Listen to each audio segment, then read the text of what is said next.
Hey everybody, it's Paul Giroux, paulfgiroux.com. In this video, I want to do a keynote presentation that I did for a the Pixel Connection back in August. They were having a virtual conference and they asked me to speak on the topic of stills to films. So this is the top 15 things you need to know to get started shooting video with confidence. Now that screen grab is a video that I made of my son when he was about 2.5 to 3 years old. And it was in my early stages with photography, or I should say with video, and it was made with a Fuji camera just on a tripod. The audio's lame. It just, it was very rudimentary, but still, I love hearing his voice, hearing the ball bounce on the asphalt, hitting against the garage door, because that will never happen again. And that's the power of video. Video allows us to know, like, and trust people, to hear them, to use music to really create a story. And being able to document your family or your clients and really capture great audio to go with great visuals, it really is a powerful combination. And to me, it's the realization of a dream as a photographer since I was young, to have a small camera that would allow me to shoot magazine quality photos, but also movie cinema quality films too. And you know me, I'm Paul. I'm a Sony Artisan. I've been shooting for 37 years. Married to my wife, Nikki. We met at a wedding and we're married a year later. She's from South Africa and we had to go through the entire legal immigration process, and it was not fun and it was not easy, but it was all worth it. And after almost 20 years in newspapers, I quit after Nikki and I got married, and we went to Los Angeles, Manhattan Beach actually, and then Orange County, California, where we lived for almost 17 years. We had a wonderful time. We loved our time there, but then it was time to come home and be closer to family. I'm from Wisconsin and we're back in Wisconsin. I have 2 kids. I got a late start as a parent. Got an early start in photography, but a late start as a parent. So I'm the dad to Kate, who's a freshman, and Sparky, who's a 5th grader. And they love sports and I love photographing them in their sports. What I do is I specialize in wedding photography, portraits, and photography for business. And I really am grateful to be doing this for as long as I have. You can find me online at Instagram or here on YouTube. My web address is paulfgiroux.com. Email paul@paulfgiroux.com. This is a photo that was my first assignment for Sports Illustrated, and it's of Pat Tillman. And some of you may be old enough to remember Pat Tillman. Pat was a former NFL player who gave up a lucrative multi-million-dollar contract after 9/11 to enlist in the Army, where he became a Ranger. In 2004, Pat was on a mission in Afghanistan and was killed by friendly fire. And it was a tragic story and the tragic end to a very heroic man. But I had photographed Pat for the first time in 1997, and that was for SI. Well, like a lot of kids playing sports, their goal is to be in the pros, like the NFL or the NBA or Major League Baseball. For me, the pros for photography was Sports Illustrated, Time Magazine, US News, People, Fortune. When you got to that level, when your work was good enough to be in those publications, that was considered the pinnacle. That was our major leagues. My first assignment for Sports Illustrated was Pat, and it was to photograph him in the context of a small story that was to capture him as a student and an athlete. To photograph, you know, you've been doing this a while when you photographed Jordan's rookie year, and he's been in the Hall of Fame since 2009. This was back then. And I was there to pick up film for the color guy. Chuck Cherney was shooting color for the newspaper. I was at the Chicago Tribune, where I'd just been hired as a young photographer and was there to photograph the game for the early editions in black and white. In 1985, the newspaper moved me to Washington, D.C. to open up their photo bureau for the first time in decades. And I was in way over my head. There's no two ways about it. But somehow I survived, somehow I learned, and created a network of photographers that I'm still friends with today. And because I was there after the 1988 election, I went to New York with President Reagan, President-elect George H.W. Bush, and Soviet Premier Mikhail Gorbachev, where they had a summit on December 7th. You might also remember that December 7th is Pearl Harbor Day. And this photo struck me. I remember thinking it was Pearl Harbor Day when I made the photo, but then when I looked at it after 9/11, it just kind of gave me a little chill to think that it was on Pearl Harbor Day that I made photos that had the Twin Towers in the background. Charles Barkley was the most fun I ever had as a photographer. And covering him from literally the moment he walked off the plane, and remember, this was in 1992 when you could go to the gate, and a herd of media from Phoenix just literally followed him like a dust cloud from the gate to a waiting car driven by Cotton Fitzsimmons, who was then the coach of the Suns. Was an amazing experience, and it was the beginning of an incredible year, which took the Suns to the finals against Michael Jordan's Bulls, where they lost in 6 games. But it was just such an amazing, fun ride, and it was because of Charles. Charles was at probably the height of his game. He was MVP that year, and I thought for sure we were going to be back in the finals every year for the next 3 years, but that was it. Once was in there. So I never take for granted that a team that's been in the playoffs or been to the finals is going to be there again. One of the big things that I do is photograph kids and families. I photographed hundreds of children for a project called the Kids of Orange County, where I did it for 9 years and raised almost $70,000 by the donation. 100% of the donation went to CHOC, the Children's Hospital. And then I would do a session, and then people would purchase images from that session. I also do weddings, and I bring to it that documentary photojournalistic approach that most news photographers have, because news photographers were the people that had to capture photos and life as it happened, because unless it was a portrait, you couldn't set it up. We had to do things that way. Otherwise, we could be fired from our jobs. And this is a project that I did in 2014 called The Season with the Titans, and it was a project when I first switched to Sony. So in 2012, I was starting to see mirrorless on the horizon. It had been around since the late 2000, like 08, 09. Panasonic came out with some cameras. I got a hold of a Samsung camera to test, and it was a bad camera. APS-C sensor, but they made some great lenses, and they made an 85-1.4 that was just one of the sharpest lenses I've ever seen. It was made, I think, by Schneider, designed by Schneider Optical for them. So I was beginning to look. I had been shooting Canon for years. I had been sponsored by Canon in the mid-2000s, and that ended in 09, and that's another story. But I was looking to replace my gear because it was just getting old. It was getting long in the tooth. Sensors were getting higher resolution, and they were showing the flaws of lenses that were designed for film cameras, which were much more forgiving. So I started looking at Sony, and when the A7 came out in the December of 2013, I got one of the first loaners from lensrentals.com. And I tried it out, and I was actually kind of disappointed.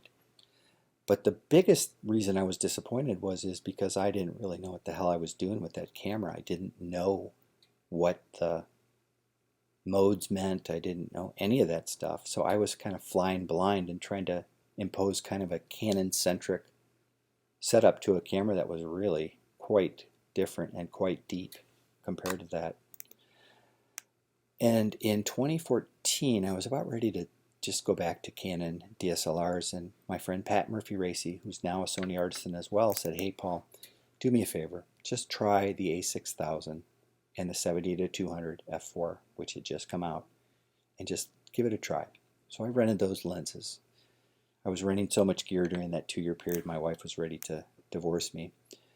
But I said, okay, Pat, I'll do it because you asked. Well, I put that camera and I put that lens together and started making some photos. And within 5 minutes, I knew that this was a system, this was the company that I was going to go forward with. I kind of took a risk that they were going to kind of go beyond what they had done, and I decided to do it. I did a video about why I switched to Sony mirrorless and ran on July 4th, and I kind of quietly kept that as my independence from DSLR video, and that led to me being asked to be a Sony Artisan by Kayla Lindquist and the folks at Sony, and I'm proud to do that now.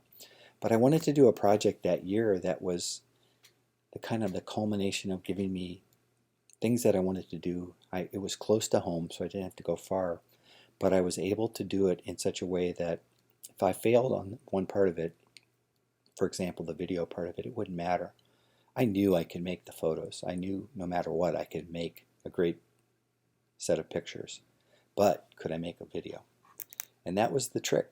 And this was even before XAVCS codec came into play. It was coming in, I think, halfway through that season.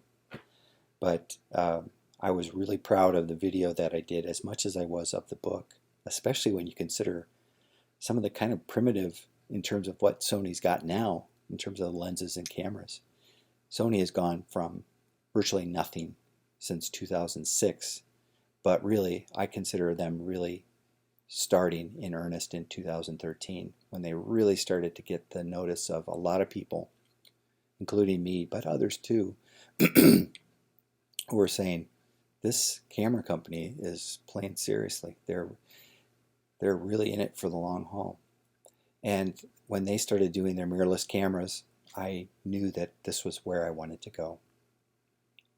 So why even do video? And then there's that little voice in your head that says, do I really have to?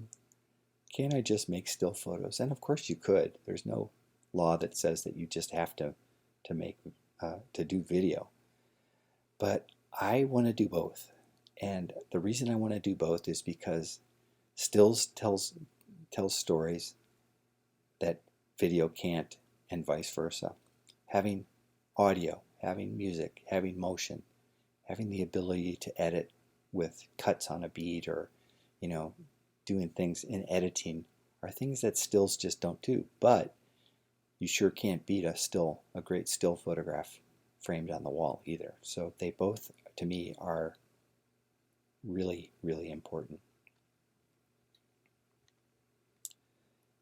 And this was something I pulled up of my son when he was 5, listening to him to read a letter from Santa. And this was made with an A7 II and I think it was made on a 24-70 f4 Zeiss. I mean, I never even bought that A7 II. It was just a loaner. And the 24-70 f4 was a kind of one of their first 3 lenses. That thing is long gone. And this was handheld, and just the ability, it was just using the audio from the camera, which wasn't even front-facing microphones like we've got now in like the ZV-1 and which would have been kind of nice to have back then. But it still captures something that will never happen again. So my goal for today's presentation is to help you gain confidence, have you get a starting point, perhaps a methodology, a way to work. I'm going to try to save you some time and frustration, hopefully. Sometimes you still have to make mistakes to learn from them, and then to realize that this can be figured out. And I mean, I got to tell you, learning video has been tricky for me because it's not just stills. Stills, I've been doing it for so long, I can do it almost in my sleep. But video takes real concentration because not only am I worrying about the action in front of the camera, but I'm worrying about the audio, I'm worrying about the framing, I'm worrying about movement. All of these things, it's just like walking and chewing gum at the same time, or flying a helicopter. Because it is very different than just that kind of notion of just still photography. And this is a changing market, and I'm recording this in October of 2020, and it's been quite a year. Thank you, COVID and other things. And so things have changed. This could be a new business for you, adding video, more revenue. And businesses will want to use video because they know that it converts in a way that nothing else quite does. And the other thing is I want to change. I can't be doing the same thing all the time. And I do truly enjoy this work, although I do sometimes dread the start of doing an edit. And at the core of it, it's about complete storytelling with images and motion, audio, and music. So that's the top of an A7S III, which I will be getting soon, hopefully soon. And they've put the button up there where the old C1 button used to be, which is funny because I used to change the mapping of the C1 button to video anyway. But just, if you're in doubt, just push that red button. Just put the camera on program or put it on shutter priority, or just put it on auto and just hit video and just see what happens. That's the best way to learn what the camera defaults to, how it works when you're shooting stills, and the same thing with video. Just use what you have for now. Don't worry about microphones if you're just starting out. Just worry about using the cameras and going out and trying to use the tools that you have and kind of see what happens, see what breaks, so to speak. Not physically breaks, but you know what I mean, something, see what breaks down. But also notice things that you notice about what happens when you pan a certain way, or what it looks like with different apertures on there.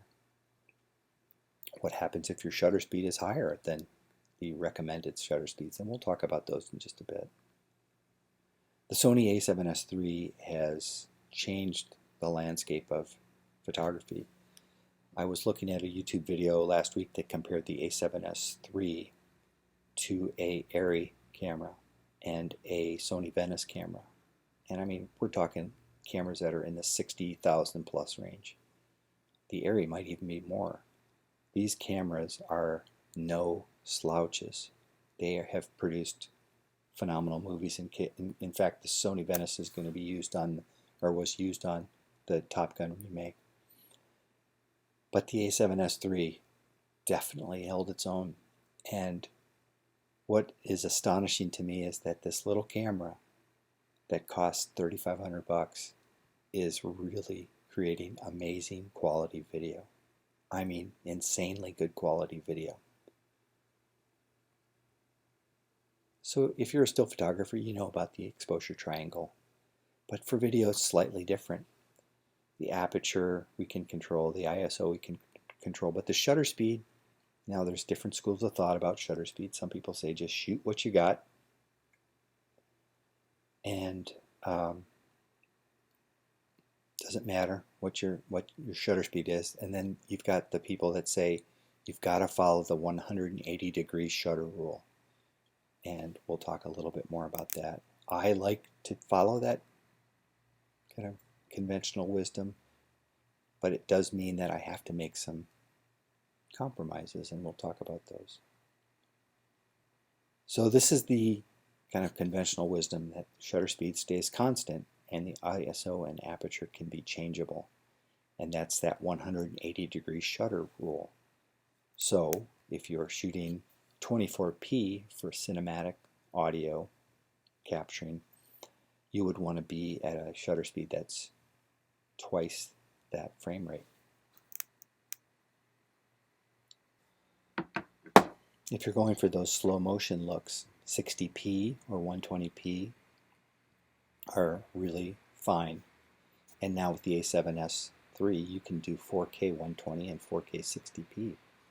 And I think actually 60p is a really beautiful frame rate, especially if you put that capture into a 24p timeline. It slows it down quite a bit, but not too much. The 120p can sometimes be a little bit too slow for some things. I think, like anything, lookup tables, LUTs, and effects, and shutter, frame rate, slow motion, things like that, they can be overused, as can be motion and movement. So that's a stylistic thing that's a little bit more involved, but we can talk more about that. So those shutter speeds for those frame rates, 24p is 1/50th, or actually 1/48th of a second, which you can't get to on a camera like the A7S III, so 1/50th is the best. Same with the 60p.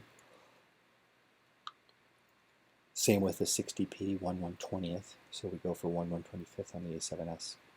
And then 120p would be 1/240th, so we're at 1/250th.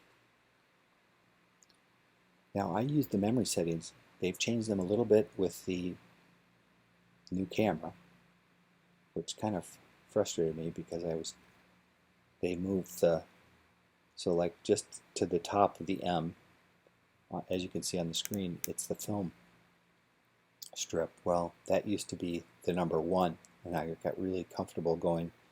Number 1 was 24p, number 2 was 60p, and number 3 is 120p.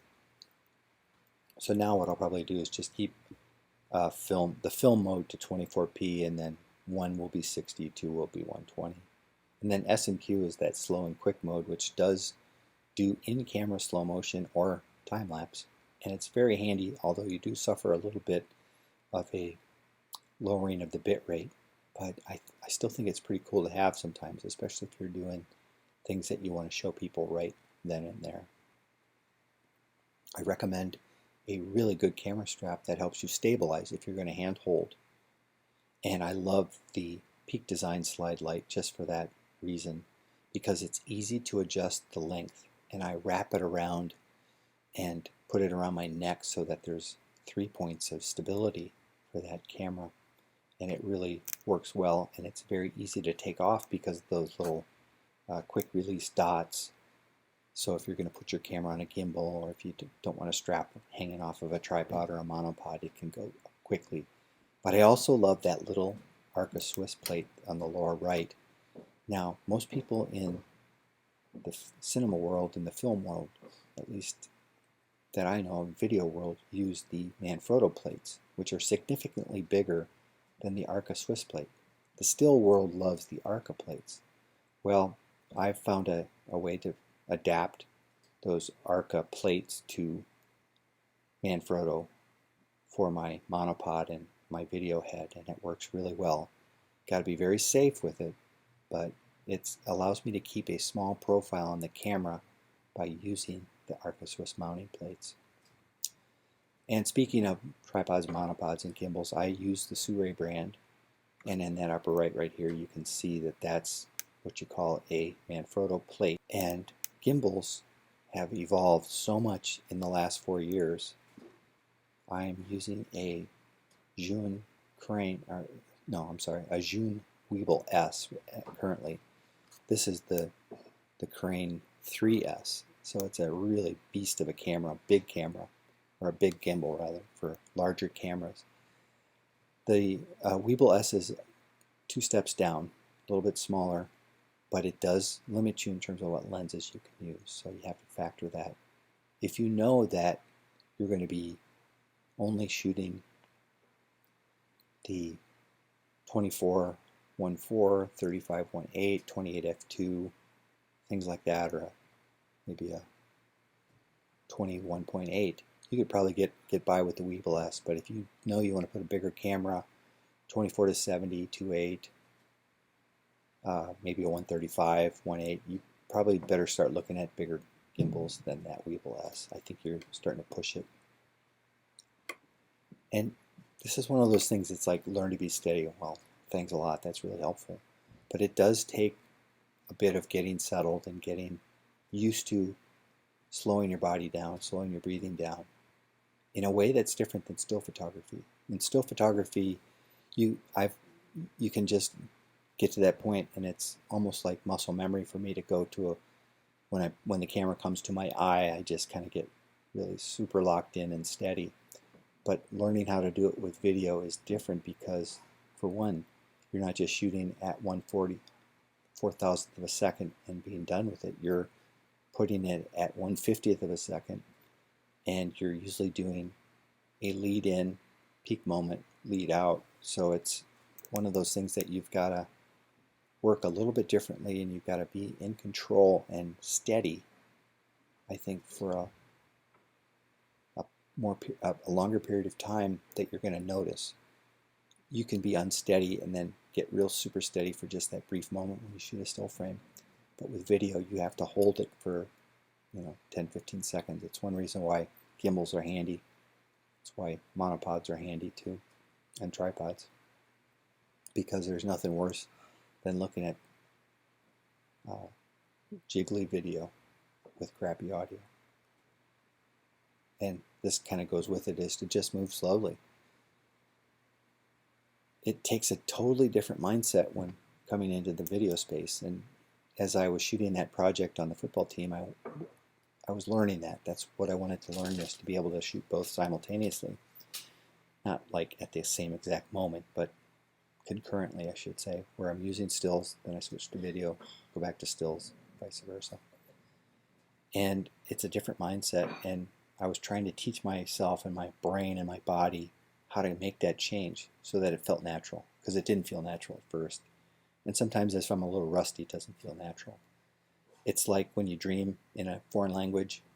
Well, when I can start dreaming and shooting video, then I'll know that I've kind of transferred away from stills that much more. But it still takes kind of concerted effort. So that's why I'm doing more and more video, to try and get better and better at those technical skills, those physical skills that translate to better video. I use manual exposure for everything practically, with the exception of adding auto ISO. Just because if you're here in the Midwest, you see the sun coming in and out quite a bit, much more than I remember in California and Arizona when I lived there. So I use manual a lot, and I pick shutter aperture and ISO, and I want to know exactly which each one is doing. Now sometimes that burns you in a fast-moving situation, so that's where auto ISO can come in handy. And shooting RAW when you're shooting stills, and maybe even shooting S-Log or RAW with video. Now that's possible, at least with the A7S III, using an external hard drive, or something like the Ninja 5. With video, I suggest you use presets or dial in Kelvin. And these are your basic looks. So daylight 5500, anywhere in that mid 5500 range. Tungsten is 3200, halogen 2500. And you can see it in real time with your Sony mirrorless camera. And in live view, you can't do that with an optical viewfinder. It makes one of the things that's a real advantage to using these type of cameras. Shade 6500. You can also dial in little tweaks. So within those within those degrees Kelvin, you can actually make it a little bit more red, a little more green, a little more blue, a little yellow, things like that, by the scale for adjustment on the Sonys, which is really handy. Because you might go into an area that's surrounded by a lot of green, and you may have to put some magenta into that shot. Not much, but a little bit. Get a shotgun mic. It is the key to starting to get good audio. And I recommend that the Sony XLR K3M be used, because it uses the hot shoe that is what they call the multi-interface shoe. With the XLR K3M and the A7S III, you get digital audio through that, and you have the ability to hook up another recording device through the second XLR jack that's on that XLR K3M. They also make an XLR K2M, which is what I have right now, and that doesn't do digital, it just does analog, but it's still incredibly great.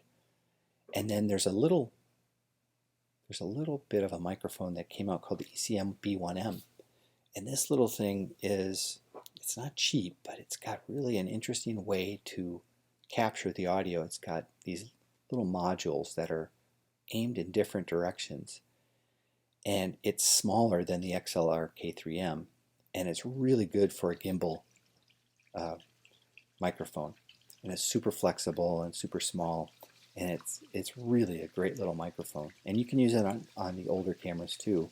You just have to switch it to analog, not digital. But it's a really unique way that it captures sound. And be honest with you, there's a reason Sony is doing what it's doing in this space, because they're a video and an audio company. I mean, remember the Walkman, the Discman back in the 70s and 80s? Well, these are the people who did it and made it small. And so they know what they're doing when it comes to audio and video. And now they're bringing that knowledge and that history and that skill set to creating these amazing hybrid cameras that really excel as still cameras, but are pretty darn impressive as video cameras too. And then there's the Rode Video Micro, which is about a $60 little shotgun mic. It's a good little mic. It's cheap, but it goes in through the side plug on the camera. It doesn't go through the hot shoe. Doesn't have XLR, so it's good audio, but it's not as good, I don't think, as the Sony audio system. And with focus area tips, I say expand flexible spot, zone, or wide area. Those are the three that I typically use. But probably 99% of it is the expand flexible spot. Anticipate the moment, and then add time before it. That's a still photograph made with an A9 and a 400-2.8 and at 2.8, and I'm looking for that frozen moment in time, as my friend Phil Greer used to say. But video is a little different. You're not only looking for that peak moment, but you're leading up to the action and the reaction for it. So if you can anticipate moments, you can just learn to train yourself to begin with the wind-up and maybe with the follow-through, so that you have the complete clip that might be 5 to 10 seconds instead of just that 1/4000th of a second. And here's a few bonus tips. Use a variable ND filter. And there are good ones, and there are cheap ones, and there are good ones, and there's bad ones. And the one that I'm really high on is the H&Y Revo Ring. And it just came out through Kickstarter a few months ago, and I was so impressed with it that I had to reach out to them and say, look, I have got to try this filter. And they were so kind to send me one to test. And now I'm one of their ambassadors, and I'm very, very pleased with that. This this filter is a high quality variable ND, and it has a circular polarizer built in. But what makes this thing so unique is the way that it mounts. So I can put that filter there from 67 millimeters to 82 millimeters by using their ingenious method of mounting, which is so great because I've dealt with cheaper variables that really are bad. And then you've got different sizes because your lenses are different filter sizes. So for example, the 35-1.4 is 72 millimeters, but the 70 to 200 is 77 millimeters, and the 24 to 70 is 82 millimeters, and the 16 to 35 is 82 millimeters, and the 85-1.4 is 72 or 77. You know, so it's like they're all. So then you got to get what we call step-up rings to make that work, and it's just such a humongous pain if you're trying to do this quickly, switching from stills to video or just doing it with lens changes. So this makes it super, super quick. If you can add an off-camera microphone for better audio, I recommend that you do it. And if you're looking for a radio wireless, I've tried a lot of different ones. I haven't tried the Rode Go, which is a really tiny one, and it's very good. But I'm very high on this combination right here, and I use it a lot. And this is a UHF transmitter and a special receiver that goes into the XLR K3M second XLR jack, and it makes it really easy to get high quality professional grade audio very fast and very easily without a lot of monkeying around with cords. And I would add 2 or even 3 of those transmitters because they will all work with that receiver, and the quality has just been mind-blowingly good, and the price is really, really reasonable. Now, there are great brands like Sennheiser, Sony, and Shure out there, but I find Saramonic is a really great bang for your buck, value for your dollar company out there, and I'm very, very happy to use this product. The other little secret is the little Tascam DR10L, and this is the wedding photographer's favorite little recorder because it's super small. It records dual audio tracks, so one high, one low. And it's very inconspicuous, and it's relatively cheap. It's $200 and includes a microphone, and it works really, really well. They make it in white, and ideally I've got one now, planning to add two more, a white one and another black one, so that I can record the bride, the groom, and the minister with separate recorders. And try to learn one piece of software, if you can, to start, so that it's less daunting. If you've got an iMac or a laptop, you do get iMovie with it. And then there's the big brother to that is Final Cut Pro, and that's only on Mac. That's what I use for most of my edits. And there's things I like about it and things I don't like about it. There's things I liked about Premiere and things I didn't like about Premiere. And one of the things about Premiere I didn't like is it was really, really slow rendering on a Mac. Very slow. And Final Cut works optimized for the Mac OS, and it works very fast, much faster than I found than Premiere did for many things. But then there's this third player out there called DaVinci Resolve, and it's by Blackmagic Design, who makes some really incredible products that are in the post-production field and in the broadcasting field. And this software is free, but then there's also a $300 package for it, and it's really amazing. If I were working on a PC, I would probably be using the Resolve, but I've used it a little bit. I don't know it like I know Final Cut or Premiere, but those are the three big players. But then if you're a YouTuber or somebody who's learning doing screen capture, there's ScreenFlow and Camtasia, and they're really pretty beefy little video editors. In fact, I'm doing this in ScreenFlow right now. So there you have it. Thank you so much for watching. If you have any questions, please leave them in the comments below. And I thank you for your attention, and I'll talk to you later.